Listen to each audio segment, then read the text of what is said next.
noite a todos. Acho que nós já podemos iniciar. E todos estiverem de acordo, tiverem alguma ressalva, quiserem comentar no chat, como por áudio.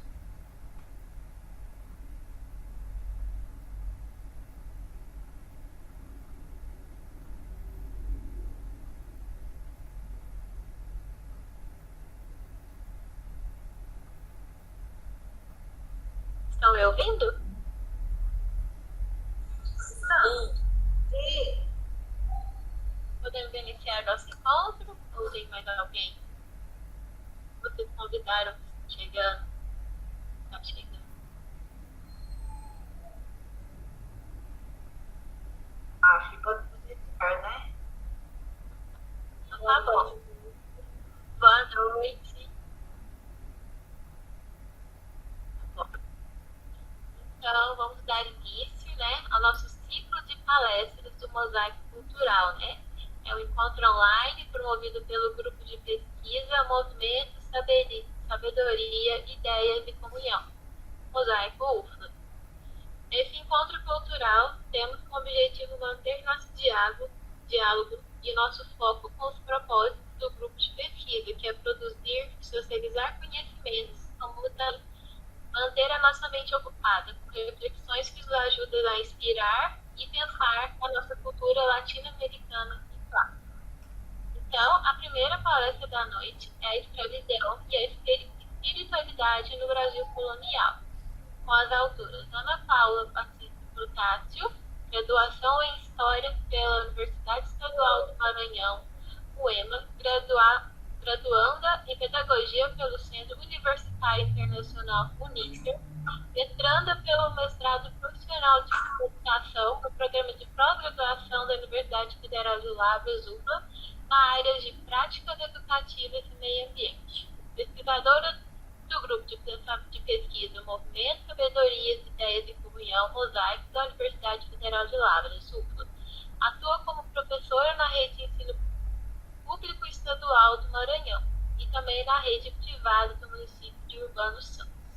Também temos a autora Marília Eduardo da Silva, graduação em Pedagogia e mestrando em Educação pela Universidade Federal de Lavras, UFLA, na área de formação de professores e a linha de pesquisa Fundamentos da Formação Docente. Membro do colegiado do Programa de Pós-Graduação em Educação, pesquisadora do Grupo de Pesquisa Movimento, Sabedoria, Ideias e Comunhão, Mosaico, da Universidade Federal de Lavras, UFLA. Participante do projeto APA, Área de Proteção Ambiental, Serra de Três Pontes. Atua como professora na Educação de Jovens e Adultos, UEJA, desde 2009. Meninas, vocês têm 20 minutos para apresentar o projeto de vocês, pesquisa. Podem iniciar. Qualquer coisa é só nos falar.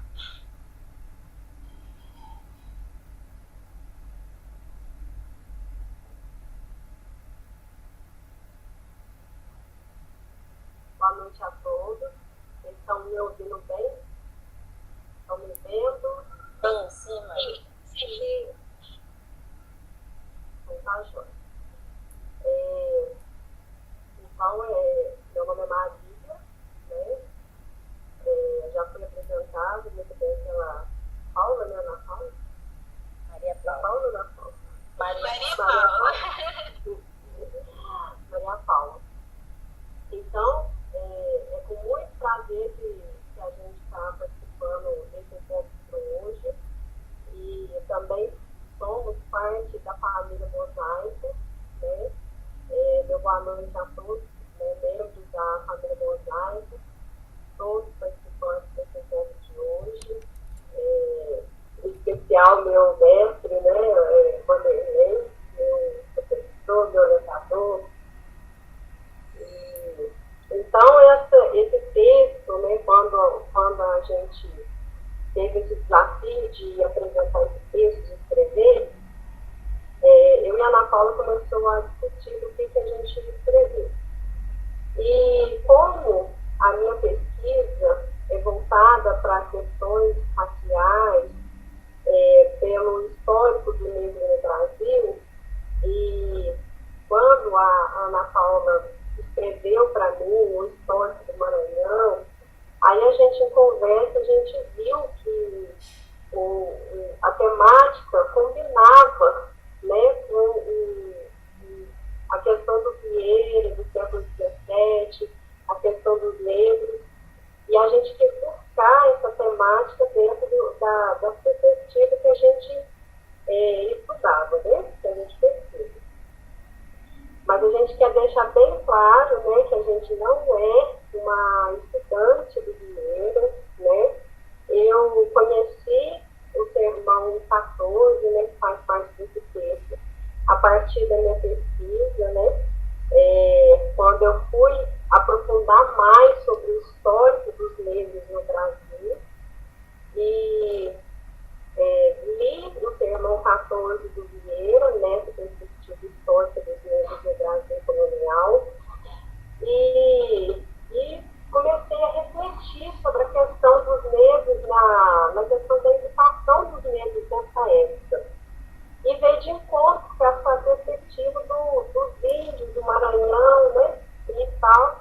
Então, a nossa escrita não veio para questionar a literatura do Vieira, né, a tão importância que ele tem para a literatura brasileira, dos seus sermões, né, a importância que ele tem para a literatura, mas sim uma reflexão sobre o posicionamento dele sobre a escravização dos negros e dos índios, né, no século XVII, enquanto ele, né, na posição dele como padre, né, na época do século XVII.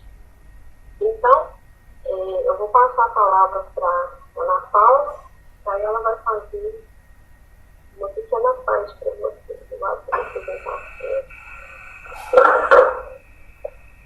Boa noite, pessoal do Mosaico. Eu fiquei muito honrada com esse currículo que a Maria Paula falou de mim. Eu achei muito chique, que eu já tenho um currículo bom assim. Bem, quando a Marília me chamou para escrever o artigo, e apesar de eu sou professora de história, mas eu trabalho no meio ambiente, educação ambiental. Mas eu digo, eu não posso fugir da área de história, né? Eu acho que não, Marília, dá para a gente sim. Até porque durante a pesquisa dela, eu fui muito a campo com ela.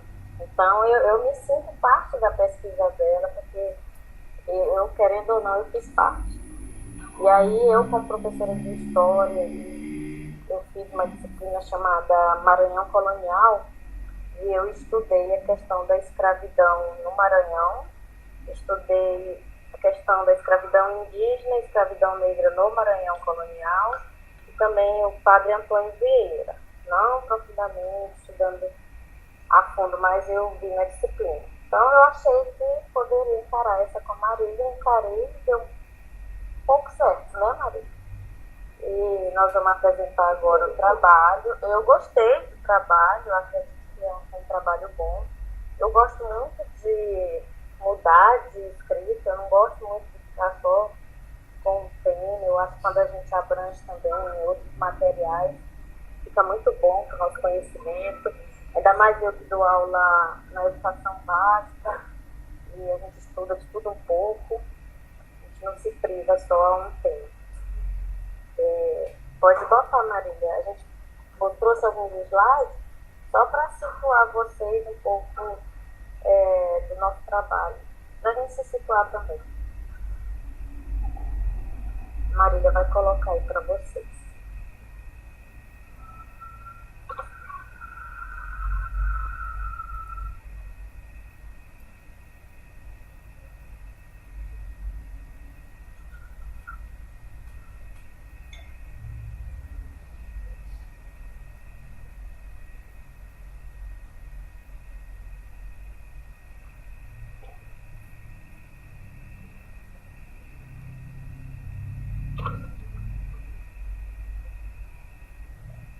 Eu aí? Eu, Marília. Pode iniciar.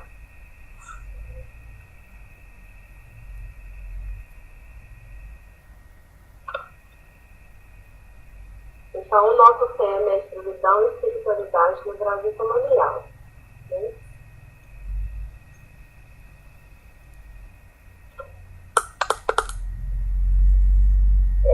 Essa citação é do irmão do padre Antônio Vieira, né? Que ele proclamou em 1633 na igreja Nossa Senhora do Rosário, lá na Bahia, né? E eu achei importante colocar já no início essa citação, né? O gente preta, tirada das brechas da sua Etiópia, e passado ao Brasil, conhecera bem quanto deve a Deus e sua Santíssima Mãe por este que pode parecer desejo, cativeiro e desgraça, e não é senão um milagre, e grande milagre.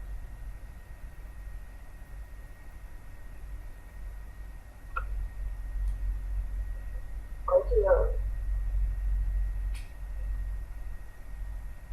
Ana? Ficou fora? Passa o slide, por favor.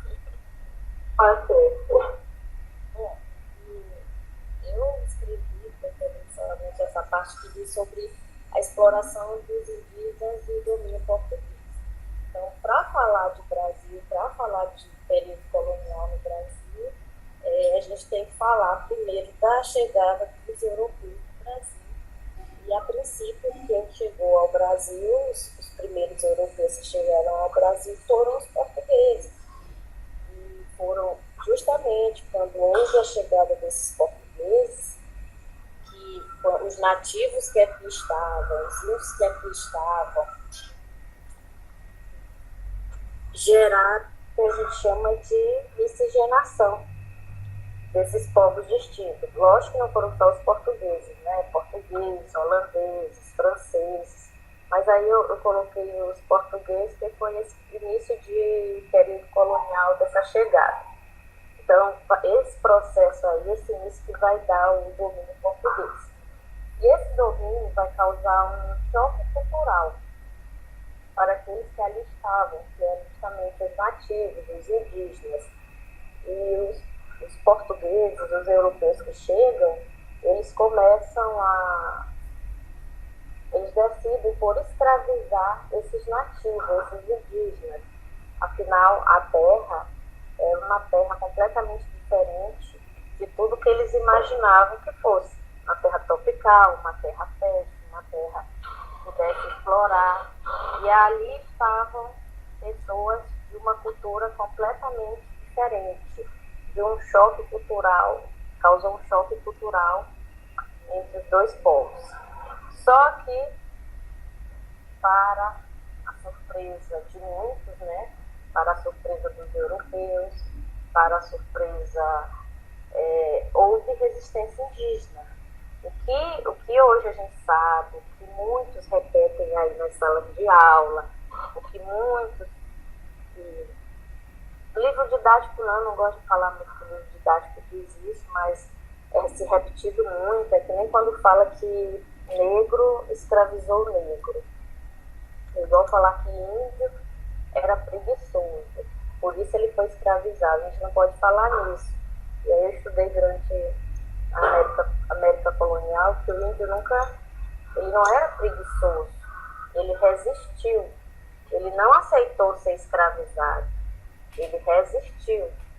Aí muitos falam que o índio era preguiçoso, por isso ele não aceitou ser escravo. Não, é o ser humano que quer ser escravo de outro. Quem é que quer fazer trabalho forçado? Nenhum ser humano, ainda mais de uma cultura oposta dos europeus, uma cultura de religião oposta, de costumes opostos, comportamentos opostos.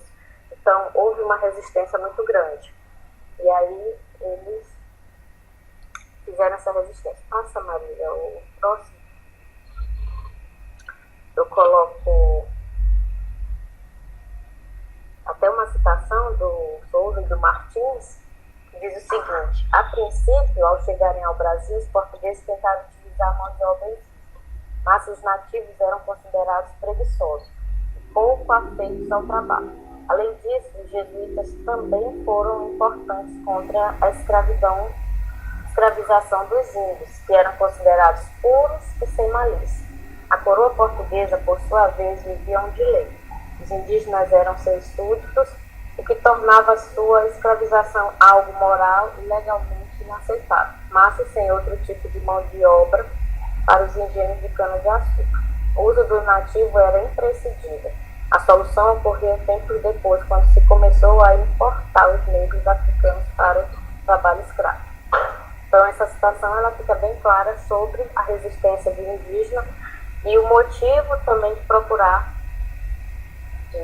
a mão de obra de trabalho escravo. Passa, Maria. E aí entra nesse processo de resistência, entra a Companhia de Jesus. A Companhia de Jesus é a ordem religiosa,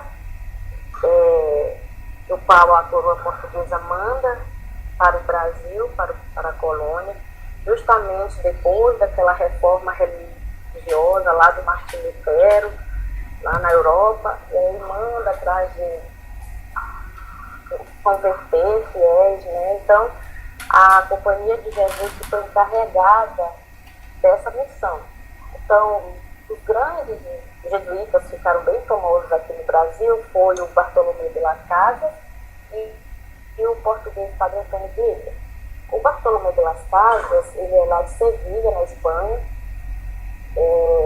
nasceu em 1474, se não me engano. E o português, o Padre Antônio Vieira, ele nasceu em 1608 em Lisboa e morreu aqui no Brasil em 1697. Então, os dois eles estiveram aqui no período colonial, na América, e defendiam posições favoráveis aos índios. Somente o Padre Antônio Vieira, que é o padre, ele foi denominado superior da missão jesuítica no Maranhão, aqui no local onde eu estou. E o Padre Antônio Vieira foi responsável pelo desenvolvimento lá na questão das artes pelo barroco. Ele é conhecido pelos seus sermões polêmicos, em que critica o despotismo dos colonos portugueses, da influência negativa que o protestantismo exercia na colônia. Então, ele foi um padre bastante conhecido, me deixou muitos escritos. Mas ele também ficou conhecido pela sua resistência contra a escravização dos indígenas. Então, ele lutou muito. Aliás, a Companhia de Jesus em si lutou muito. Mas aí, eu e a Marília, quando nós decidimos escrever o artigo, foi justamente nesse ponto. Como que a igreja católica, nesse momento, defendia não escravizar o índio, mas não era resistente à escravização do negro.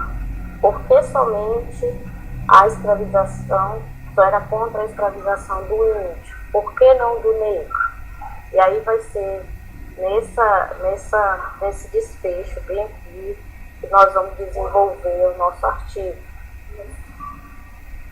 Nossa, Marília. Acho que já é tu, né, Marília? Esse próximo é tu. Sou eu ainda? Não. Então, no segundo momento do nosso texto, a gente vai falar da espiritualidade e escravidão, né? Do sermão do Mosaico. O sermão 14 do Padre Antônio Vieira foi declamado pela mesma. Isso deu bom. Em 33, na Bahia. De acordo com Vieira, os pretos, assim como Jesus, eram filhos do Altíssimo. Ele mesmo ressalta que a baixa estimação com que os etíopes são tratados, a Virgem Senhora não os despreza em tê-los como filhos, porque é mãe do Altíssimo e, como mãe amorosa, não os exclui. Então, eu retomo a primeira citação lá na introdução, fala lá no seu sermão 14 que os etíopes deviam dar graças, né, de ser que esse cativeiro era um milagre, um grande milagre. Então, eles não deviam ver esse cativeiro como uma desgraça, e sim como um milagre. E ele pegava, né, porque ele tinha o dom da palavra, e ele pegou, né, nessa questão do dom da palavra para amenizar essas mazelas que os negros, né, viviam sendo escravizados, para poder falar, para poder falar para os negros que a liberdade deles estava na vida eterna, não nessa vida.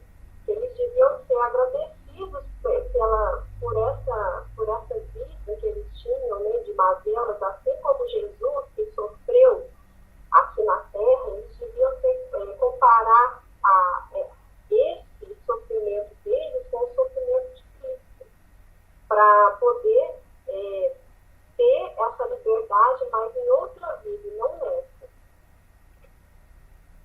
Aí eu vou trazer essa outra citação, né, que nesse sermão existe várias citações polêmicas, né, um sermão polêmico, e na verdade o Vieira, ele se posicionou pouquíssimas vezes, né, em escritas sobre a escravização dos negros, que foi neste sermão 14, no 20º e no 27º.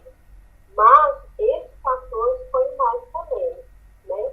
Então eu trouxe os trechos que eu achei mais evidente a posição dele em relação aos negros, e essa fala do capítulo 6, onde ele fala: agora falo mais particularmente com os presos. Agora eles prestam mais particular atenção, começando, pois, pelas obrigações que nascem do vosso novo e tão alto nascimento. A primeira e maior de todas é que deveis dar infinitas graças a Deus por vos ter dado conhecimento de si, por vos ter tirado de vossas terras, onde vossos pais e vós vivíeis como gentios, e vos ter trazidos a esta, onde, instruídos na fé, vivais como cristãos, e vos salveis. Então, Vieira, na palavra dele, ele enfatizava que os negros deviam ser agradecidos, principalmente de ter sido tirados das terras deles para servir a seus senhores aqui, para ganhar essa liberdade eterna. Lá em certo trecho do sermão, ele fala diretamente que falou assim: aqui vocês servam seus senhores, mas quem sabe que na outra vida os seus senhores que vos servirão. Então ele usa argumentos bem plausíveis para que os negros não se revoltem com a condição de escravizados. Nesse outro trecho, também bem polêmico, ele compara as mazelas, né, dos negros, né, principalmente nos engenhos, com o Cristo, né, crucificado. Aí ele vai falar nesse trecho: em um engenho, sois imitadores de Cristo crucificado, pois padeceis de um modo muito semelhante ao que o mesmo Senhor padeceu na sua cruz e em toda a sua paixão. A cruz foi composta de 2 madeiros, e a vossa engenho é de 3. Também ali não pousaram as canas, porque 2 vezes entraram na paixão.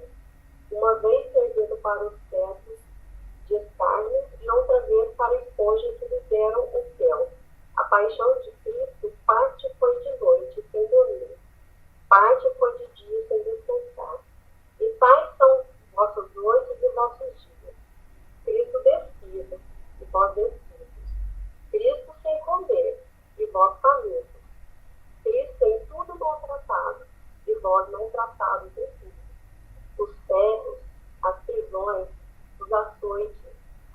chagas, os nomes afrontosos. De tudo isso que se compõe a vossa imitação, que se acompanha de paciência, também terá merecimento de martírio. Então, Vieira vai trazer essa comparação da paixão de Cristo com as mazelas que os negros viviam nas senzalas, nos engenhos, e ele vai, mais uma vez, usar da espiritualidade, da aceitação, da força da espiritualidade para que os negros não se revoltem contra os seus senhores, não se revoltem contra a forma de escravização, mas lembrando que, pelos relatos, pela data, né, nessa altura que o Vieira começa, até nesse sermão, foi uma época que teve muitas revoltas, inclusive um ataque ao quilombo de Palmares que não teve sucesso. E o Vieira também vai defender que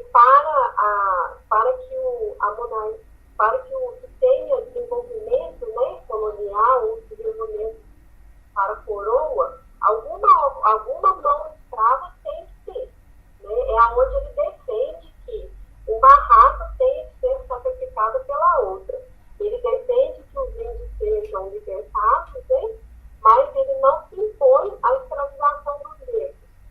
E mesmo assim, quando ele defende a liberdade dos índios, na sua catequização, ele fala que os índios, para serem libertos de verdade, para ganhar essa liberdade eterna, que eles enfatizam, os jesuítas enfatizam, ele tem que deixar sua cultura. Né? Os jesuítas até defendiam que as crianças que foram catequizadas, os índios, eles saíssem de perto das suas famílias para deixar suas culturas de lado, para deixar as suas raízes históricas de lado, que eles acreditavam que eles eram envolvidos, né, que eles iam ser envolvidos com aquilo e não iam ser libertos. Né? Então, mesmo os índios, essa liberdade, entre aspas, que o Vieira pregava, era uma liberdade não assim, tão enfática. Né? O índio tinha que deixar toda a sua cultura, deixar toda a sua raiz para poder seguir o cristianismo. Né? Ou se não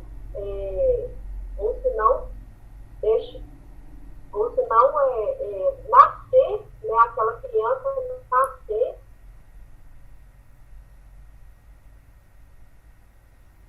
e viver só dentro da reta. Então, com isso, a gente considera que o movimento mais importante de combate à escravização dos índios, que iniciou-se a partir das Américas e foram influenciados pelo Bartolomé de Las Casas, iniciou pelo Bartolomé de Las Casas. Entretanto, no século XVII, o padre Antônio Vieira iniciou em sua trajetória missionária nas terras dos brasileiros, de domínio português, uma caminhada em defesa da liberdade e catequização dos índios e uma pregação, a manifestação da fé pelos escravos negros a partir da aceitação da sua condição de oprimidos. Porém, o estudo nos apontou que, mais que uma evangelização ou promoção à espiritualidade, Vieira em suas práticas primava o progresso da monarquia, mesmo que essa ação resultante do sofrimento dos negros vindo da África, mesmo que isso não resultasse do sofrimento e escravização dos negros. Essas observações são contestáveis em alguns momentos importantes do padre Antônio Vieira, como nos embates do Maranhão e no sermão católico do Rosário. É de suma importância lembrar a importância do nome de Vieira ante a liberdade, a catequização dos índios e a conformidade do sistema escravista aos negros. Diante do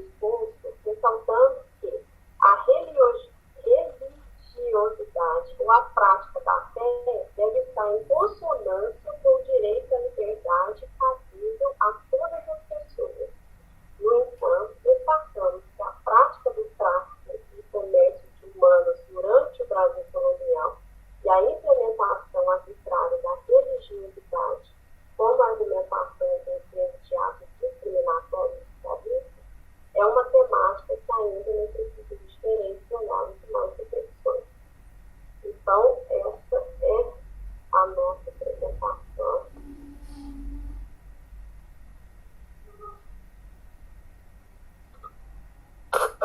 Muito obrigada, meninas.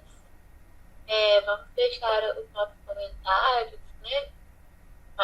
Também para parabenizar os meninos, ao final de todas as palestras. Então, vamos continuar.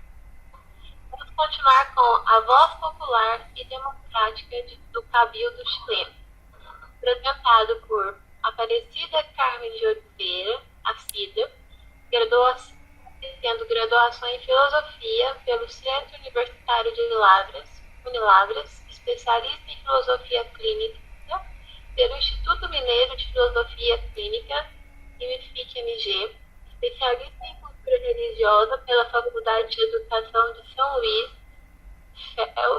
FELS, pesquisadora do Grupo de Pesquisa Movimento, Sabedoria, Ideias e Comunhão, Mosaico, da Universidade Federal de Lavras, UFLA. Desenvolve pesquisas sobre a morte de Edith Stein, atua como docente na rede particular de ensino de Lavras, Minas Gerais. Também temos a autora Maria do Rosário Henrique Barbosa, Arro, mestre em Educação pela PUC Campinas, especialista em Psicopedagogia pela Universidade de Mogi das Cruzes, graduado em Pedagogia pela Universidade de Santo Amaro, Unidas de São Paulo, professora aposentada do ensino fundamental da Rede Estadual Paulista, pesquisadora do Grupo de Movimento, Sabedoria, Ideias e Comunhão, Mosaico. Ok. Dizendo não às ditaduras e não às ditaduras disfarçadas de democracias, nós estamos dizendo sim à luta pela democracia verdadeira, que a ninguém negará o pão e a palavra, que será bela e perigosa, como um poema de Neruda ou uma canção de Violeta Parra. É com essa citação de Eduardo Galeano que, com alegria, iniciamos a nossa apresentação desse trabalho sob o título A Voz Popular e Democrática do Cabildo Chileno. Esse lugar, ele teve um texto de início, quando fomos em viagem ao Chile, se chama de Estallido Social, uma manifestação, uma mega manifestação popular que teve início em 18 de outubro de 2019. Estando em Santiago, nós vimos várias manifestações por onde andávamos, pelas ruas, panelaços, faixas, cartazes, pessoas agrupadas, também imagens assim que provocavam certo medo, mas que percebíamos que algo de muito sério, muito contundente estava acontecendo ali. E fomos convidadas para participar de um cabildo. Sabia que tinha uma relação com essas manifestações. Fomos, participamos, conversamos com a organizadora desse cabildo, Paula Munhoz, no final, fizemos até uma entrevista com ela, postamos essa entrevista no grupo do Mosaico, e o professor Vanderlei nos responde, entre outras coisas, dizendo: escrevam sobre essa experiência. E é assim que o nosso trabalho nasceu. Então, que tenhamos todos, né, um bom proveito de tudo aquilo que está sendo partilhado aqui, e que nós possamos aprender que o centro, o coração desse nosso trabalho é entender o que é o cabildo, e que a gente possa replicar esse exemplo aqui também nos nossos espaços. O nosso texto ele está estruturado da seguinte forma. Primeiro, vamos fazer uma análise sobre a democracia como a base garantidora de vida digna para todos, né? Depois vamos nos ater um pouco à democracia chilena, a partir da Constituição Federal do Chile. Depois, falar um pouquinho sobre essa crise, o porquê dessa crise, o que desencadeou esse gigantesco protesto popular, né? O povo em massa foi às ruas, né? E dentro dessa crise, os cabildos populares como uma forma de efetivação democrática.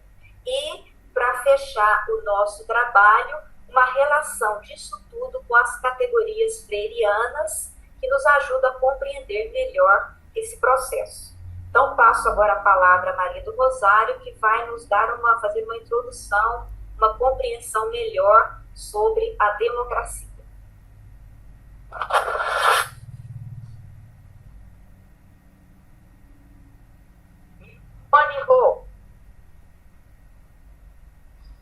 Boa noite. Agora sim, né? Então, boa noite, gente. Boa noite a todos e todas. É uma alegria muito grande estar aqui com vocês, né? Nesse nosso segundo encontro mosaico cultural. Eu vou apresentar para vocês, então, o conceito de democracia que a gente trabalhou no nosso artigo, motivado por esse movimento do Cabildo, que a Cida já introduziu, né, que a gente vivenciou e conheceu lá quando estivemos no Chile. E eu vou pedir licença para vocês para ler o texto, tá? Porque diante de uma plateia tão seleta, eu acho que a gente vai ter mais objetividade e vai comprometer muito o nosso horário, tá? Falar sobre democracia em suas mais variadas concepções e concretudes foi para nós uma oportunidade ímpar de pensar o momento atual pelo qual passa a sociedade chilena, passa o Brasil e tantos outros países da América Latina. Né? Nessa perspectiva, tivemos a oportunidade de pontuar que o sistema democrático, conforme a Cida acabou de lembrar, quando comprometido com o bem comum, garantindo direitos civis e protegendo a sociedade de qualquer tipo de finalidade indevida, cumpre seu papel de cumprir com a instauração da igualdade, da justiça e da solidariedade. Pois viver sob democracia significa aceitar diferenças, apreciar o diálogo, valorizar a pluralidade, participar e se sentir representado na conquista de direitos, nas decisões políticas e sociais. E viver sob democracia também pressupõe submeter-se à regra da maioria, até que esta seja, por inadequações, revista. O conceito de democracia, em que o poder emana do povo, de todos os cidadãos e cidadãs, é bastante conhecido por nós, né? Mas foi em Marilena Chaui que nós encontramos bases mais sólidas para a compreensão desse termo. Embora, claro, inúmeros outros autores tenham se empenhado em elucidar.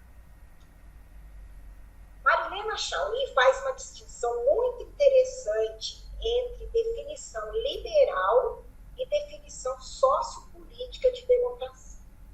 Ela afirma que, abre aspas, estamos acostumados a aceitar a definição liberal de democracia como regime de lei e da ordem para a garantia das liberdades individuais. Fecha aspas. Para ela, essa visão liberal de democracia é reduzida. Não se reduz apenas a um regime político baseado na ideia da cidadania organizada em partidos políticos e que se manifesta no processo eleitoral e nas suas soluções técnicas para problemas econômicos e sociais. No entanto, a democracia como forma social, para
nós estamos aí à véspera de uma eleição municipal, né? Então, para ela, a eleição tem que ser vista como forma política de demonstrar que o poder está nas mãos da sociedade e que o governante o ocupa por ter recebido o mandato de sujeitos políticos, vistos por ela como eleitores e não como simples votantes. Bom, enfim, nossa pesquisa nos levou a conceber a democracia como forma de relação social, em que o conflito, né, eu destaco mais uma vez, é considerado legítimo e não obstáculo para fazer emergir o consenso que, embora provisório, gera mudanças temporais de conquista do bem comum. E que, para além do amparo legal, a democracia só avança se for concebida e construída em uma dinâmica que envolva, entre outras categorias, a consciência do protagonismo de cada sujeito social na construção de sua história. Então, mais ou menos foi isso que a gente conseguiu aprender com o conceito que a Shaoli nos ajudou. E agora a gente continua aí com a Cida. Né, Cida? Ok, eu não tenho licença, mas também vou estar apoiada aqui pelo nosso texto. E agora, então, passo a falar sobre a Constituição chilena, o que acontece, quais são as suas bases, para entendermos aí os caminhos também. A Constituição que rege o Chile atualmente é de 1980, com grandes particularidades. Ela foi elaborada e imposta pelo regime ditatorial de Augusto Pinochet. E após a sua elaboração, ela foi aprovada em um plebiscito que foi muito questionado por falta de registros eleitorais e ainda garantiu a Pinochet mais 8 anos no poder. Então, algo feito assim, como ele arrumou a cama para se deitar por mais 8 anos depois de tudo aquilo que foi vivido ali, né? De lá para cá, essa Constituição ela sofreu, né, inúmeras emendas, reformas, modificações, mas isso não bastou, porque as pessoas não se sentiram contempladas nas suas condições materiais de vida, naquilo que elas precisavam para garantir vida digna e suficiente para todos, né? E logo após o estallido social, um dos autores, um dos professores da Universidade do Chile, fez uma declaração, uma coletânea. Abre aspas, a Constituição de 1980 tem ocupado uma posição central no debate, porém também têm sido recordadas as anteriores, a de 1925 e a de 1833, para chegar a uma conclusão lapidária. Nosso país nunca teve uma Constituição verdadeiramente democrática. Então, tudo isso, né, gerou uma insatisfação na população que, quando o presidente anunciou o aumento no valor do transporte público, um aumento que, pelo tamanho da crise provocada, poderia se dizer irrisório, mas o que foi o estupim dessa crise gerou o estallido social, que é essa explosão social que fez com que grandes mobilizações e uma das maiores vistas na história do Chile em décadas. As pessoas foram em massa para as ruas e houve tudo aquilo que nós presenciamos aí pelos noticiários, né? Mas assim, com esse grito que estava agarrado na garganta há muito tempo. E aí, dentro dessas mobilizações, entra em cena os cabildos populares. A questão, os cabildos, o cabildo é uma forma de reunião que já faz parte da tradição chilena, né, têm origem europeia, eles foram instalados na América na época colonial pelos conquistadores espanhóis. Esses cabildos eles eram usados assim pelos municípios, né, pela administração, para resolverem questões ligadas a essa administração. E o primeiro cabildo chileno ele foi fundado em Santiago no ano de 1541. Mas aí, o que acontece? As pessoas pegam essa ideia do cabildo e dão um novo perfil a ele. Ele se torna um cabildo popular autoconvocado. Né? O que significa isso? Que qualquer pessoa poderia convocar um cabildo na sua região e ele poderia ser, essas reuniões poderiam acontecer em qualquer espaço, escolas, universidades, praças, né? E as pessoas eram convocadas a princípio de boca em boca, a gente vai ver um pouquinho aqui, tem a entrevista que nós fizemos com a Paula, e depois criaram outros meios aí com mais tecnologia para essa divulgação. E eles refletiam questões referentes às problemáticas vividas no país, aquilo que estava assim, afetando a população como um todo, questões de saúde, de educação e outras demandas de moradia, de trabalho e outras de aposentadoria também, são outras questões aí que afetam diretamente a vida das pessoas.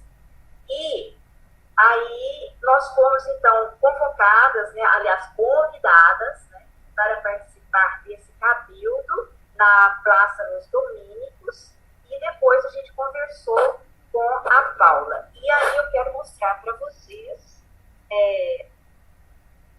umas fotos, né, desse cabildo que nós participamos, para vocês terem uma ideia.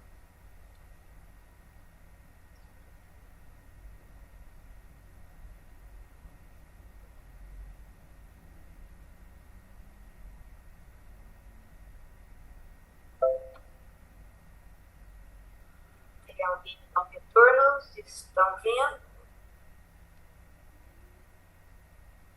Sim, estamos vendo. É isso daí, gente. Então, os cabildos populares, com esse novo perfil, ele nasce aqui, nós começamos com um pouco dessa imagem, dessa manifestação em massa, de todas as pessoas, crianças, jovens, idosos, e foi lindo e emocionante acompanhar também pelas notícias, idosos na frente dos asilos, fazendo panelaço. Quer dizer que a população inteira se envolveu nesse acontecimento. E aqui, então, o que nós participamos, que foi esse no dia 3 de dezembro, às 19 horas, aqui é um convite, né, que foi colocado para as pessoas. Aqui a organizadoras ou os organizadores convidavam alguém faz uma palestra antes, ligada ao tema do dia, as pessoas acompanhando aí, sentadas na praça. Aqui vocês podem perceber a atenção das pessoas, jovens, a importância aí do envolvimento dos jovens nessa luta, e a gente ainda pode ver, né, os jovens fazendo história, isso é muito bacana ainda hoje. Acabamos de ver, mudando um pouco de assunto aqui lá nos Estados Unidos, com essa eleição, e olha aí, as expressões, né? E aí chegou a noite e as pessoas, depois dessa palestra, as pessoas iam para os grupos com algumas questões para serem respondidas, e aí elas até usavam, né, as próprias luzes aí do celular. E algo muito bacana, assim, muito singelo, Maria, olha aqui, te invitamos a compartilhar suas ideias. Pode extrair piso, quer dizer, um banco, ou um tecido para sentar e comida para compartilhar. Então, a própria organizadora, no final, lá um suco e umas bolachinhas para compartilhar, né? Compartilhar a vida, compartilhar os conhecimentos. E Isso foi muito bom. Enquanto vocês estão vendo aí essas imagens, eu vou ficar... Então, a Paula, na entrevista, ela nos falou sobre essa experiência do Cabildo, o que significa isso para eles, enquanto pessoas, né, organizadas.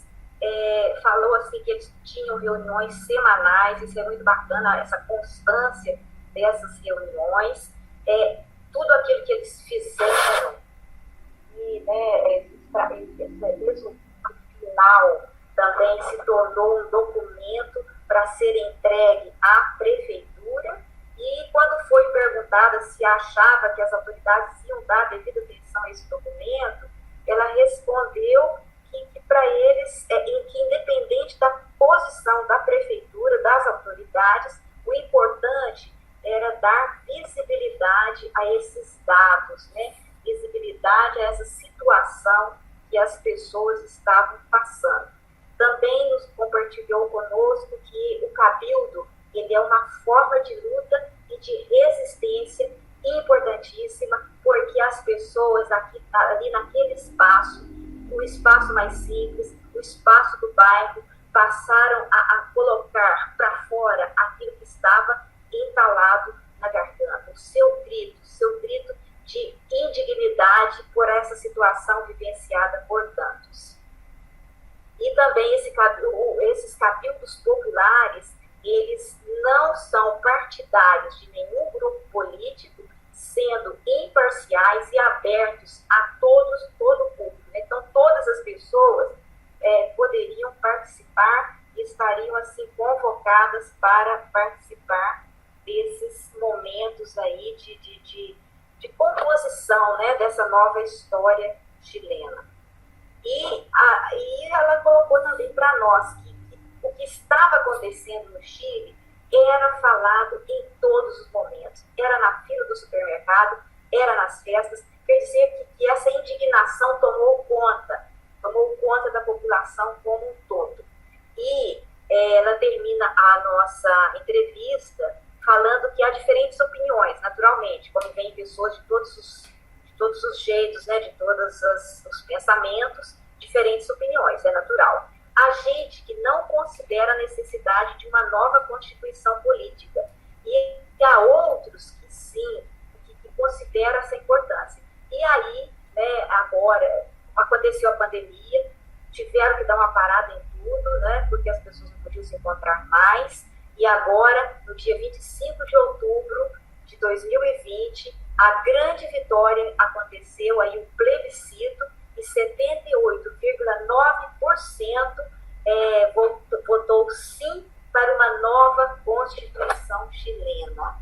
Então, eu acredito que assim, o que eles conquistaram é um grande exemplo para nós. Então, agora eu passo a palavra para a Rô, para ela ligar, né, fazer essa ligação com esses acontecimentos, esses dados, com as categorias de pensamento de Paulo Freire.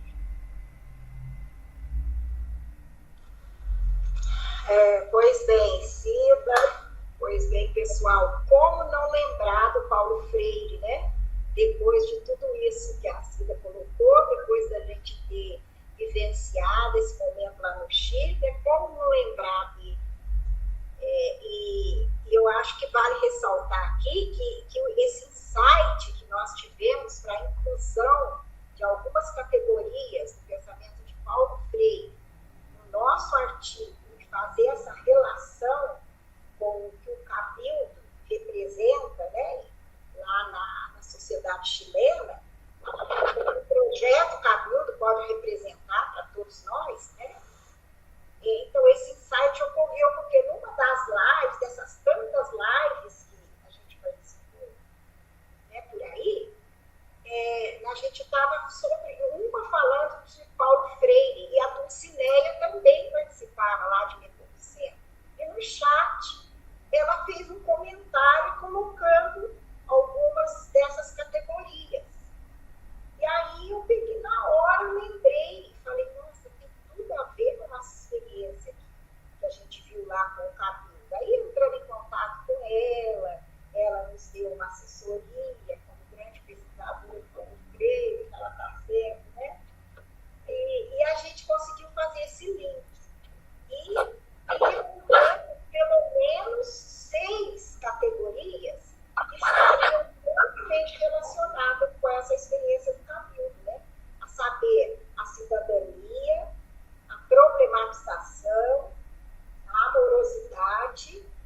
diálogo, né, a participação popular e a conscientização. Então, eu acho que são categorias que não é novidade para ninguém, né? Do nosso grupo e das pessoas que estão participando conosco. Mas, muito rapidamente falando sobre cada uma delas, por exemplo, a questão da cidadania, o Cabildo nos instiga a acreditar que as vozes da praça, dos vizinhos, dos amigos que se encontram, né, e conversam, dão melhores condições para fazer emergir a prática da cidadania. Porque, para Freire, cidadão é um sujeito de direitos conquistados no exercício ativo de participação. Então, é aí, nesses embates, nessa representação do seu papel social, que se dá a concretude da democracia. E aqui também eu acho interessante lembrar que o Freire relaciona a cidadania também com direitos e deveres. Né? A outra categoria da problematização. Então, como a Cida apresentou, né, aquele documento que eles elaboram depois de conversarem, de falarem sobre levantar lá os problemas que eles passam, né? Eles elaboram um documento, quer dizer, isso aí é uma problematização que o Paulo Freire falou que é muito importante para a pessoa passar a ter consciência da realidade que ela vive, né? Fazendo com que o sujeito tome consciência dessa realidade e aí possa buscar a utopia concreta e não abstrata para a sua transformação. Ah, que bonito. E depois a categoria da amorosidade, né? Porque o projeto Cabildo ele se compromete com a causa do bem comum. Quer dizer, onde tem bem comum, tem amor. Né? As pessoas têm que evidenciar, nesses momentos, um amor onde cada um compreende o outro como sujeito do seu amor. Então, nas palavras de Paulo Freire, abre aspas, quem ama faz amando os defeitos e as qualidades do ser amado. A quarta categoria que nós levantamos é do diálogo, né? Como espaço para as pessoas se reunirem e para falar do seu dia a dia, como a Cida já comentou, das suas experiências, né? Das suas aflições, angústias, etc.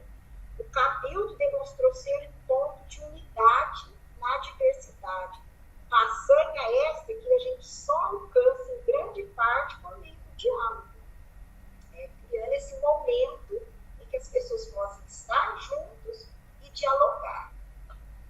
A outra categoria é a participação popular. No Cabildo, vemos a oportunidade coletiva do ser mais, que Paulo Freire considera tão importante para a superação das estruturas sociais sombrias pelas quais a gente passa enquanto sociedade. E, por fim, a categoria de conscientização. Ao considerar e fazer emergir as diferentes e mais diversas formas possíveis de leituras do mundo, oriundas das relações sociais e políticas, o Cabildo demonstra ser um antídoto aos meritocráticos, individuais e intolerantes que tanto dificultam a construção de uma sociedade, né, mais justa, mais solidária, mais igual, que se pretende aberta e democrática. Então, enfim, foi isso. Daí a gente finaliza o nosso artigo dizendo que o Cabildo foi uma oportunidade que a gente teve de acreditar na democracia, né, enquanto momento de uma possibilidade de construção de uma sociedade melhor. Então, eu agradeço a todos e vamos continuar aí o nosso encontro. Obrigada sempre, obrigada a todos. Eu também gostaria de fazer meus agradecimentos ao Grupo Mosaico, né, pela partilha, pelos estudos que vai a gente nos ajudando, né, nessa compreensão melhor da América Latina, a Rô, que foi uma grande companheira, e pela experiência de escrita, de leitura conjunta, né, ao professor Vanderlei pela paciência de sempre, e ao Jefferson, que foi para nós assim, um apoio, dando dicas, fazendo correções e indicações também. Gente, agradecimento a todos vocês e muito obrigada. Parabéns, meninas, e muito obrigada também pela apresentação. Vamos dar continuidade ao nosso encontro. E a nossa próxima palestra é Cultura, Literatura e Expressões dos Povos Indígenas na América Latina. Um olhar para o Brasil. Tendo os autores Eren Laudares, doutoranda em Educação na Universidade de Ouro Preto, UFOP, na linha de pesquisa Formação de Professores, Instituições e História da Educação. Atua como professora e supervisora do curso de Pedagogia da Faculdade Fagama e em projetos de extensão na Universidade Federal de Lavras, UFLA. Mestre em Educação na linha de pesquisa Linguagem, Diversidade Cultural e Inovações Pedagógicas, pela Universidade Federal de Lavras. Membro do Grupo Mosaico e ex-aluno do professor Vanderlei.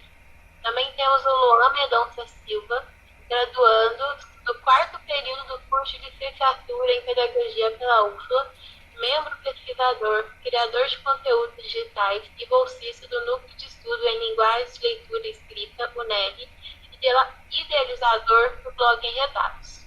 Também temos Matheus Damião dos Santos, graduando em Pedagogia pela Faculdade Presbiteriana Fagamon, integrante do projeto de extensão Arte e Educação em promoção de encontros intergeracionais, UFLA Fagam, e do projeto Avifauna, com o tema gerador para discussão e reflexão sobre a conservação da biodiversidade, UFLA. E também temos a Cauane Damião dos Santos, graduanda do curso de licenciatura em Pedagogia pela Universidade Federal de Lavras, idealizadora do blog Enredados, integrante voluntária da Brinquedoteca Universitária, do projeto de iniciação científica sobre sistemas de avaliação e do projeto de extensão Arte e Educação. Podem dar início. Muito boa apresentação.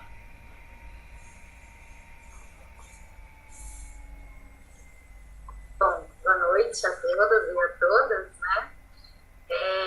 Inicialmente agradecer, né, a esse momento e essa honra de estar participando desse livro, desse capítulo, desse momento aqui de partilha, né? Como Maria Paula bem nos apresentou, nós vamos falar sobre cultura, literatura e expressões dos povos indígenas na América Latina com um olhar especial para o Brasil. A época da escrita desse artigo, nós tínhamos acabado de ler 2 livros que eu até trouxe aqui, que é uma grande paixão. Esse é do Daniel Conradi, é sobre a arte, né? Guarani Umbiá, lá do Guaraqueçaba, Guará e Pacapurã. E também nós tínhamos visto e lido esse outro livro, que é da Unido Pucci, que faz uma expedição sonora pelo Brasil. Então, elas mapearam, né, no livro delas, todos os cantos e as musicalidades dos nossos povos indígenas, o que nos fez ficar encantados. E aí, então, optamos por esse tema e gostamos muito de escrever e desenvolver, né? E no sentido de que também entendemos que, num contexto histórico, com um governo de extrema-direita, como diz apoio, acontecem muitos ocultamentos. Então, uma tentativa nossa de promoção de voz, memória, identidade e de resgate, né, nós entendemos que esse era um momento pertinente para se falar dessa temática.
essa parte eurocêntrica e a colonização.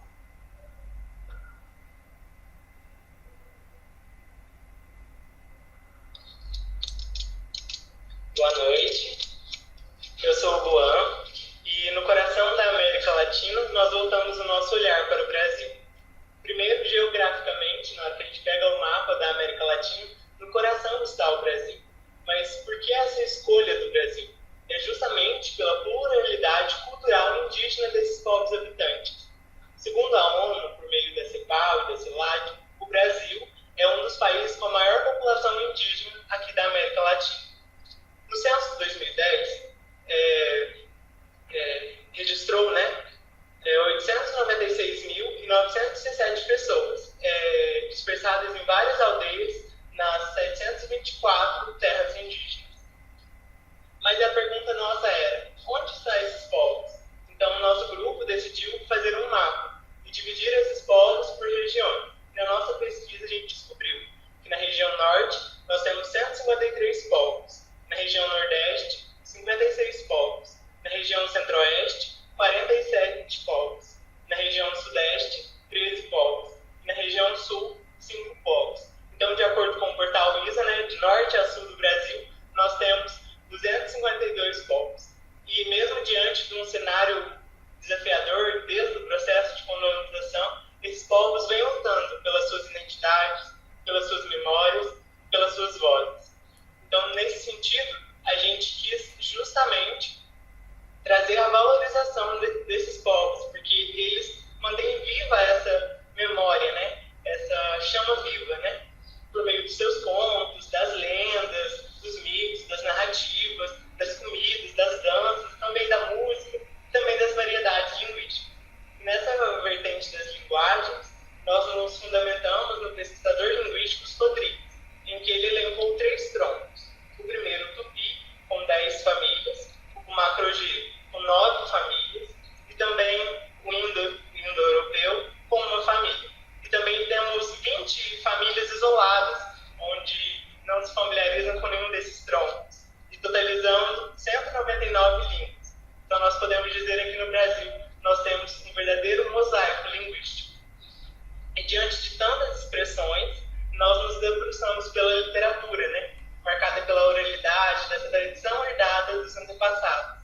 E só para deixar um gostinho de quero mais, para vocês ir lá no nosso capítulo, eu vou deixar um exemplo, que é a narrativa folclórica do Curupira, que a gente bem conhece, Só que lá no estado do Amazonas, na aldeia dos Gambevas, é um pouquinho diferente. Lá é a Curupira. A protagonista da personagem é uma mulher.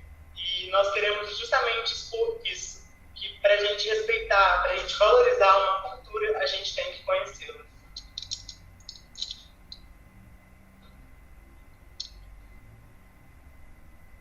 Boa noite, meu nome é Cauane e para aumentar essa vontade de conhecer e valorizar a cultura indígena, nós também abordamos no nosso livro a musicalidade. Nesse sentido, segundo Daniel Conrad, é necessário um olhar livre, aberto e sensível, observando como cada cultura gostaria de ser lembrada.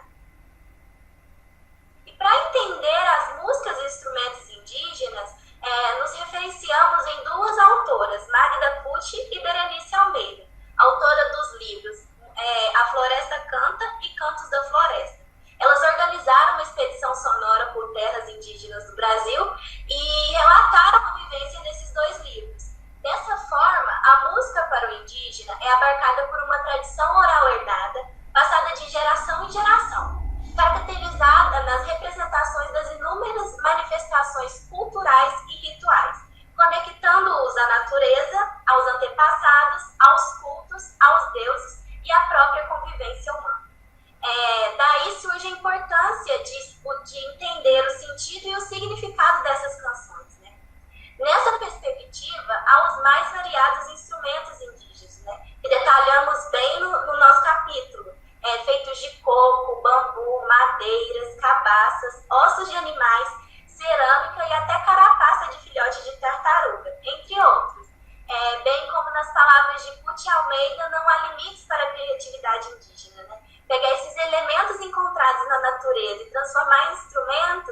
Só os indígenas mesmo para conseguir tamanha proeza, né? Ocorre também uma mercantilização e apropriação cultural dessas músicas, né? Onde geralmente só há reconhecimento se retiradas de suas origens, né? No livro a gente traz o exemplo de um autor que musicalizou 3 poemas indígenas, transpondo de forma erudita, né? Para se adequar à cultura ocidental. Se você ficou curioso para saber quem é esse autor, vai ter que ler o nosso capítulo, né? E para contrapor essa apropriação cultural, a gente pensou em fazer uma expedição sonora com uma música indígena, né? E escolhemos a música Porramek, que traduzindo é bate palma e bate o pé. A gente escolheu essa música pois é uma cantiga de saudação dos Krenak, né? Uma aldeia localizada à esquerda do Rio Doce, em Resplendor, Minas Gerais, que está bem perto da gente. Então eu vou apresentar para vocês a canção. É uma canção muito animada, que eles usam nas cantigas de roda, em festas de aniversários também.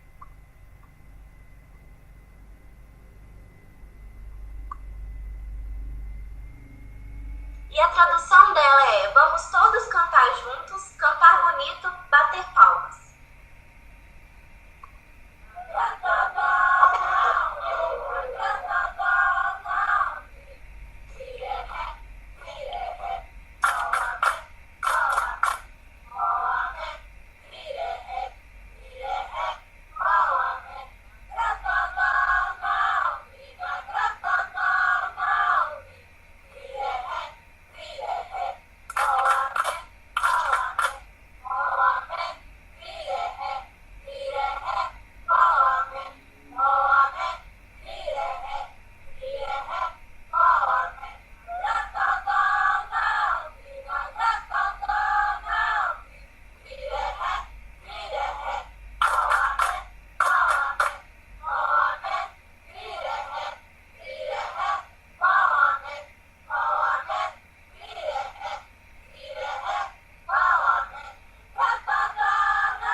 Então, como essa música ela é perfeita para se inserir no cotidiano escolar, né? Eu acho que através dela as crianças elas vão valorizar e conhecer realmente essa cultura, algo para além de um simples dia do índio.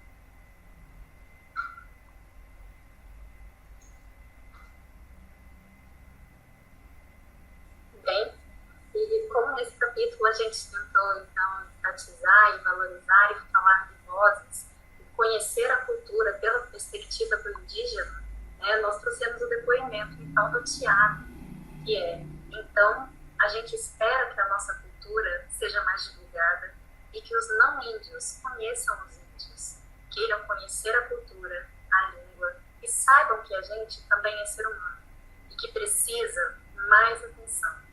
A nossa cultura é muito rica e a gente quer manter não só essa cultura rica, viva, como a língua tradicional do índio também. Por isso, através das músicas, a gente fala dos nossos mitos, das nossas lendas e do que a gente acredita. Nossas músicas falam da natureza, dos espíritos, dos nossos deuses, e assim a gente tem força para continuar, para tentar buscar o melhor para a nossa aldeia e para nossas crianças. Então é nesse sentido de trazer um pouquinho dessa cultura, dessa riqueza toda. Ao longo dos nossos slides, nós trouxemos as aquarelas do Daniel Conrad, que fez uma imersão lá na aldeia de Guarani-Mbiá.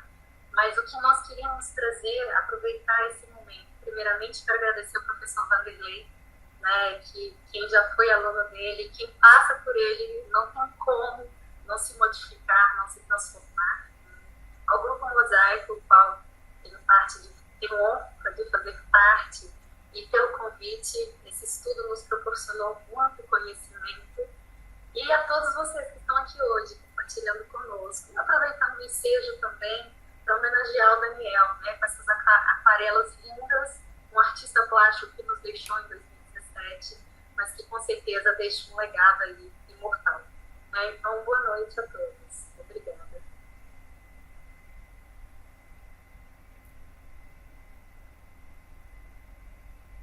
Muito obrigada, parabéns. Então, né, com todas essas apresentações, né, que nós compomos hoje o nosso mosaico, e vamos dar início às perguntas, né? Quem não puder mandar as perguntas por áudio, por vídeo, pode digitar no chat que eu leio para os nossos palestrantes de hoje.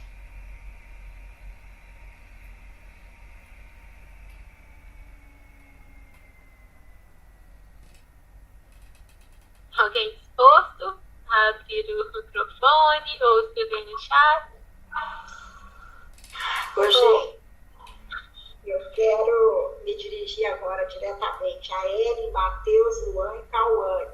Para dizer que, olha, eu só não fiquei mais empolgado do que com o Cabil, mas essa apresentação de vocês deu mesmo um gosto de querer conhecer, porque como é importante esse tipo de coisa. Eu fiquei imaginando quando a Cauane terminou, né?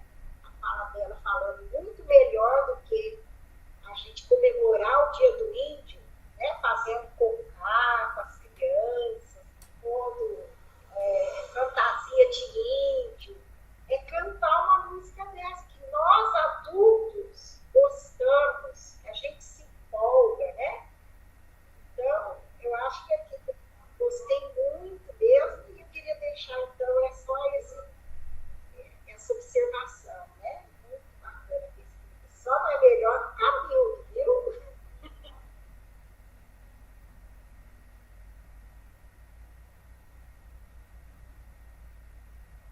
Ótimo. Nós agradecemos, Rô, e realmente não é melhor do que a do Cabildo, mas com certeza todas elas, né, todas as nossas apresentações da semana passada e de hoje, eu acho que todos tiveram muito empenho, tem um estilo mosaico mesmo. E obrigada pelas colocações.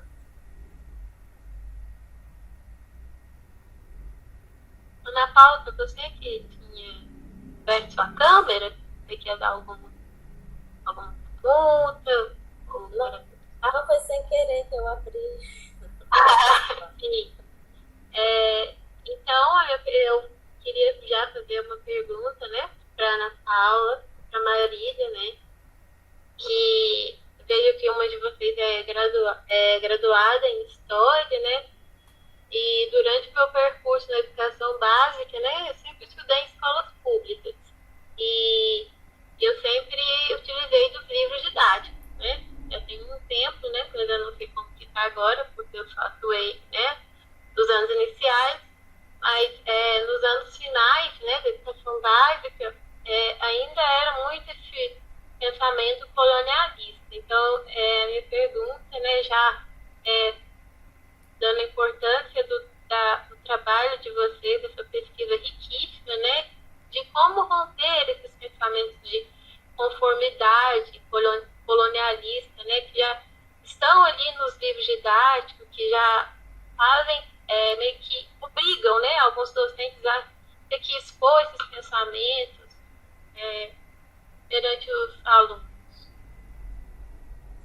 Para a Rô e a Aparecida, sobre o Cabildo também foi ótimo. Nossa, foi muito bom. E eu achei muito importante quando vocês associaram com Paulo Freire, né, da participação popular, né? E pensando aqui no nosso Brasil, né, nós enxergamos muito essa polaridade, né? de pensamentos, né, essa divisão. E eu queria muito que vocês contribuíssem para a gente, né, de como pensar, né, como promover um ponto de unidade, né, no meio dessa polarização. E para a Ellen, Cauane, Luan e Matheus, meus parabéns. A Ellen mesmo, nos meus estágios, né, um tempinho atrás, sempre me dava esse olhar atento, né, na cultura indígena. E eu me imaginei já dançando na hora que vocês estavam tocando a música. Mas é uma pergunta que se vincula muito com a pergunta da Ana Paula e da Marília, né? Como apresentar essas culturas na educação básica para ir além do dia do índio, né? Na pintura da cara e ficar somente, né, nessa prática. Se quiser responder.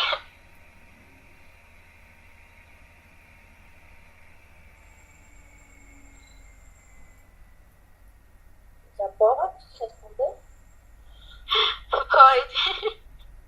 Bom, sobre o meu trabalho com a Marília, ontem mesmo a gente conversou e eu estava falando para ela, né, como eu sou professora do ensino médio, professora do ensino médio da escola pública, aí eu estava até falando com ela sobre o livro didático.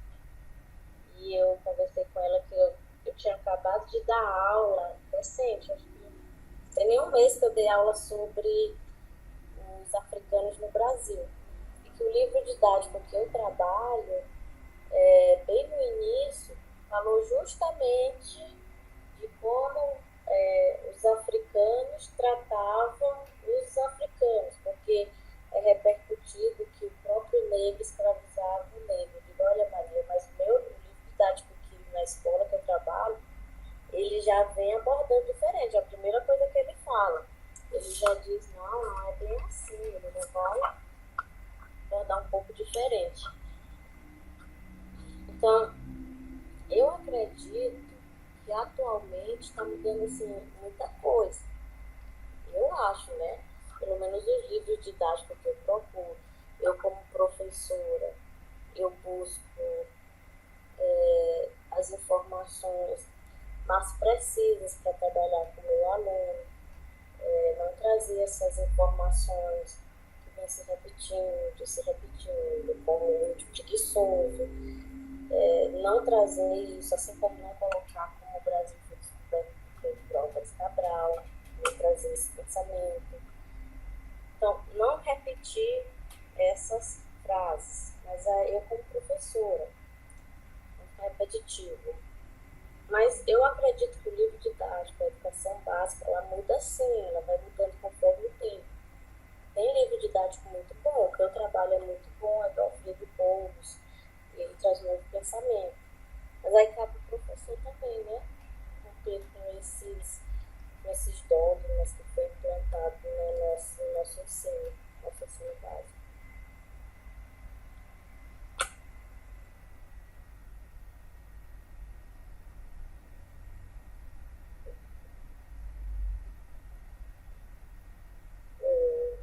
Vamos se preocupar com a gente. Então, eu compactuo com o que a Ana Paula falou, e complementando com a fala dela, a gente estava conversando justamente a partir de um comentário que eu escutei na escola essa semana. Então, assim, o que eu tenho para falar é que assim, ainda há muito a se fazer, mas a gente já teve bastante conquistas, né? Tem a Lei 10.639, né?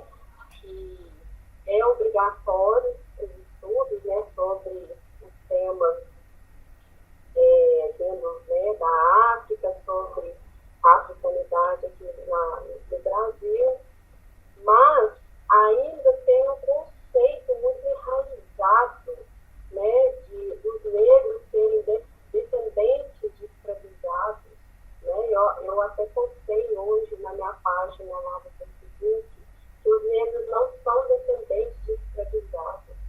Os negros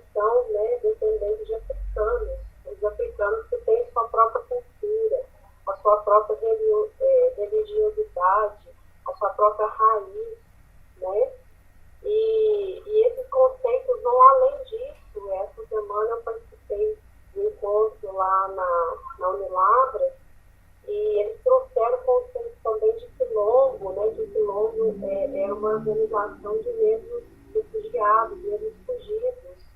E isso também é um conceito enraizado, porque o quilombo não tinha só negros, tinha índios, tinha brancos, né? Era uma democracia organizada daqueles fugindo daquela mazela da escravidão, né? Então, são conceitos que foram enraizados, e na educação, esses conceitos muitas vezes são replicados por falta de conhecimento. E o papel da universidade é primordial através das pesquisas, através de nós, formadores, né? E para chegar até a educação básica, né? Eu vejo que às vezes é muita falta de conhecimento mesmo, né?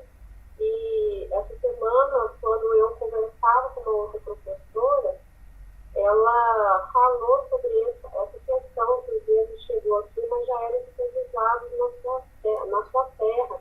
E isso é muito triste, o negro africano carregar nas suas costas ser culpado de escravizar seus próprios irmãos.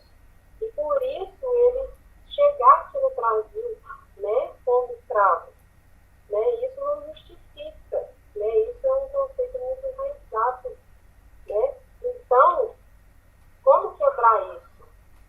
Trazer realmente a história da África, que é um povo que tem a sua própria cultura, um povo que tem a sua própria memória, a sua própria raiz, e nada justifica pegar um ser humano para ser escravizado, né? Então, muita falta de conhecimento, né? E a gente, como educador, a gente tem que buscar esse conhecimento, buscar a verdade, verificar isso dentro da sala de aula, porque os livros, né, como diz a Ana Paula, às vezes o próprio livro, os livros didáticos, traz essa impressão dos negros serem escravizados, né, terem essa memória histórica só do negro escravizado, e não do negro que tem a sua própria memória, a sua própria cultura, a sua própria história, né? Então, eu acho que é isso.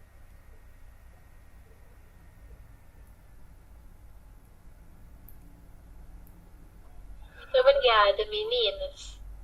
Fomos muito enriquecidos com a pesquisa de vocês. Rô e Aparecida, querem responder as inquietações? Questões ou perguntas, né?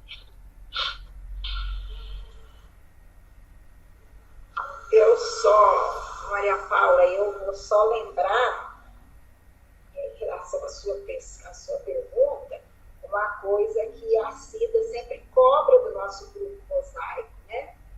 Que é colocar em prática as questões, as nossas reflexões que são feitas, construídas lá no nosso grupo de pesquisa. Então, eu acho que uma forma da gente vencer o ponto de unidade, como você colocou, seria você pôr em prática esse movimento que o Cabildo é um dos exemplos, né, que a gente conheceu lá, das pessoas serem ouvidas, porque Marilene Chaui mesmo coloca, né, democracia, cidade, reconstrução de direitos, elas acontecem através de lutas e de conflitos. Então, que a gente tenha que fazer essa mobilização, façamos essa mobilização,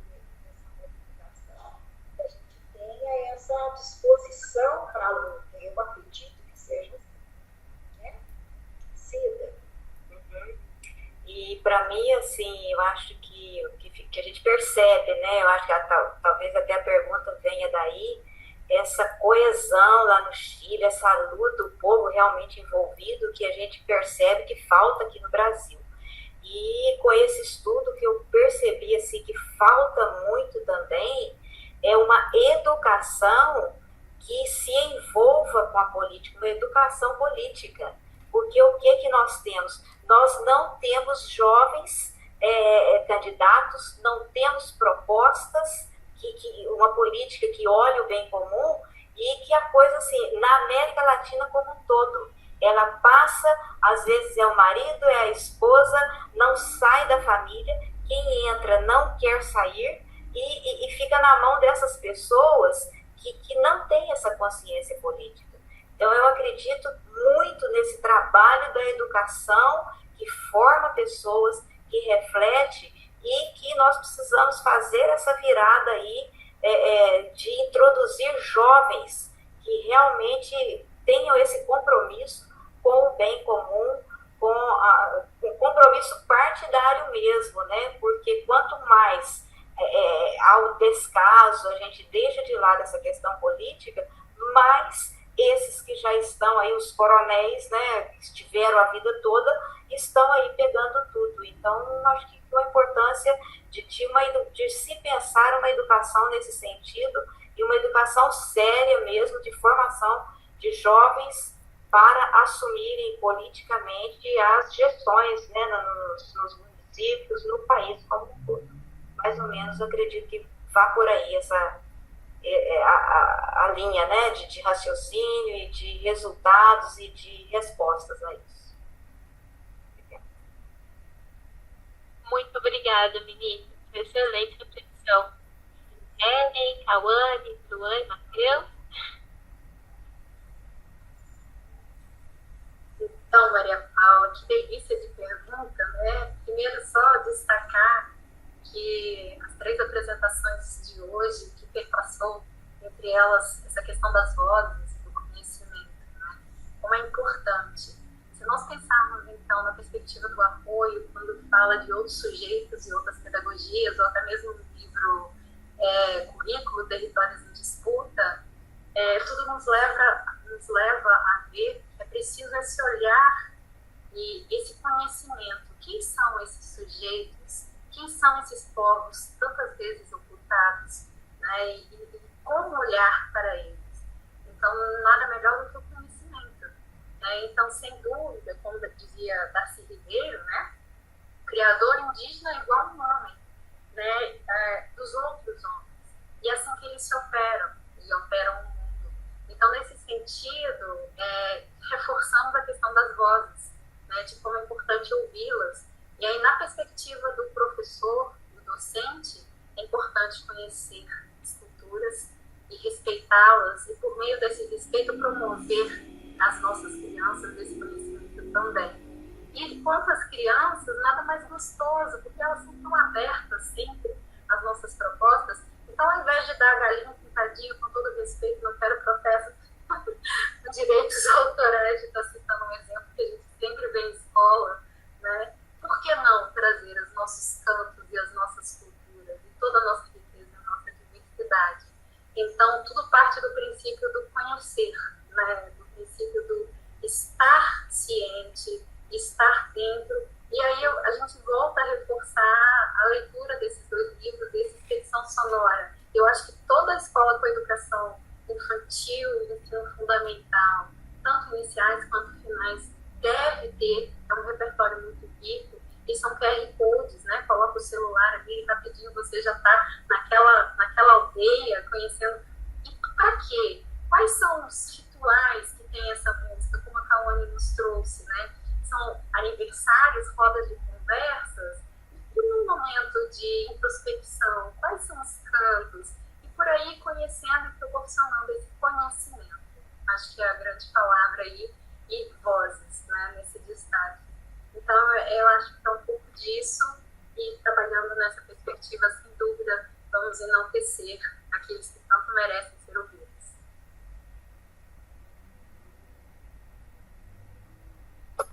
Muito obrigada, Ellen.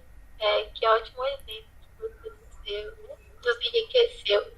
Professor Vanderlei, você gostaria de dar alguma consideração sobre o nosso encontro de hoje? Se gostaria muito. Eu queria começar por você, Maria Paula. Eu fico muito feliz de vê-la aqui fazendo essa mediação brilhante. Eu me lembro da menina tímida que na primeira aula na universidade e agora vem aqui de forma brilhante fazendo essa mediação. Parabéns, viu? Estou muito orgulhoso de você. Também não está conosco hoje o Jefferson, que teve outro compromisso, mas tem sido um grande entusiasta e, como diz os meninos, um menino bom de serviço aqui conosco também, não é? E eu queria dizer o seguinte,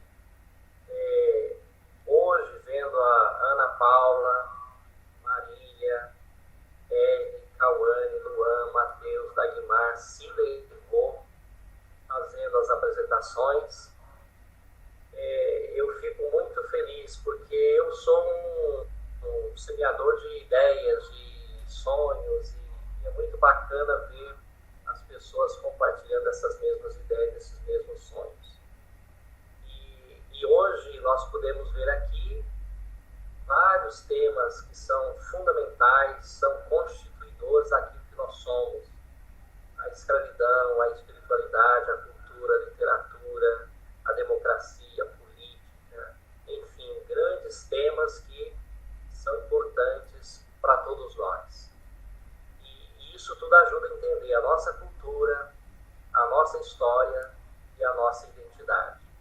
Então eu vejo que, de fato, nós estamos cumprindo literalmente aquilo que o grupo se propõe. Um grande mosaico de ideias, de sonhos, de desejo de beleza, de construir uma cultura diferenciada.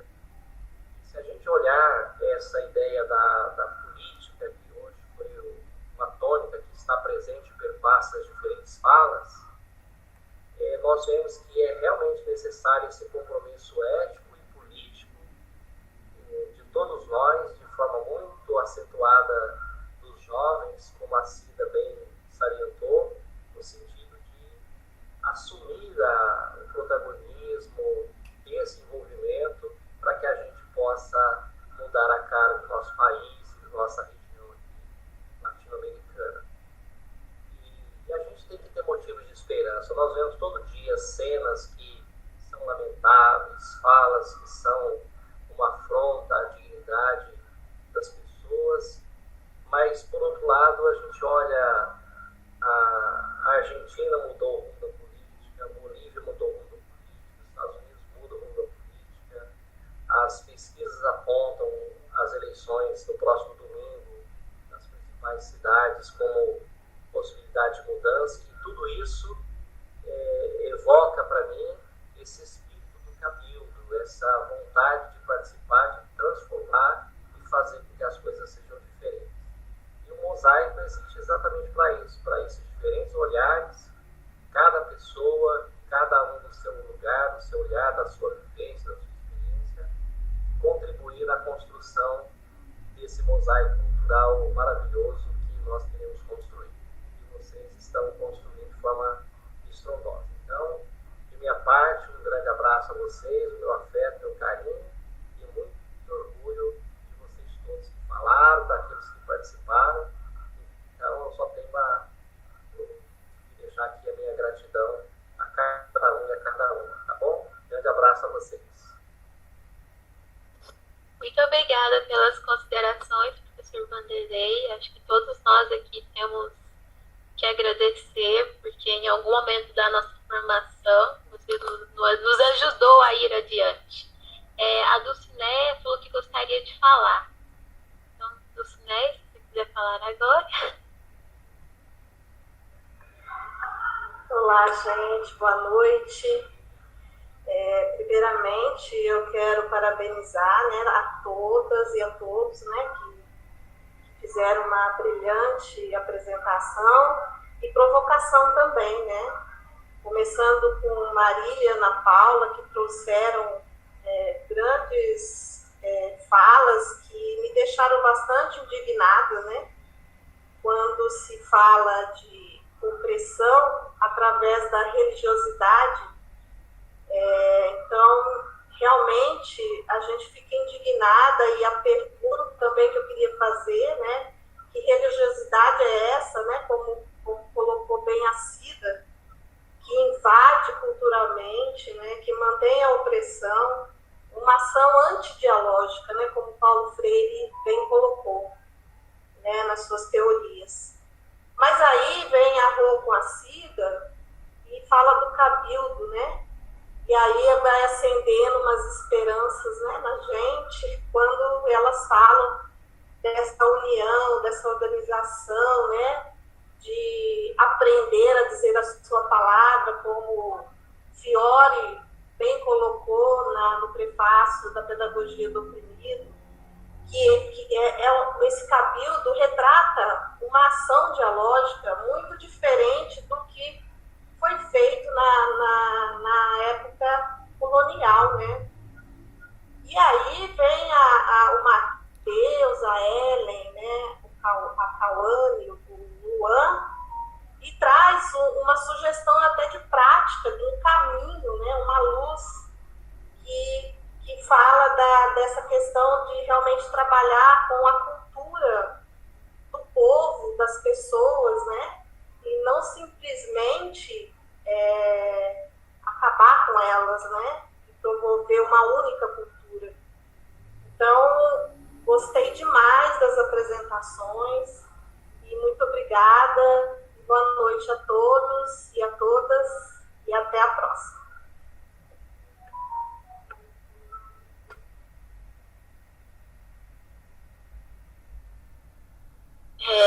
Com muita alegria que eu parabenizo todos os palestrantes de hoje, os participantes também, que colaboraram com suas reflexões no chat e também agora nos vídeos, nos áudios. E eu gostaria que alguém se voluntariasse para tirar um print, né?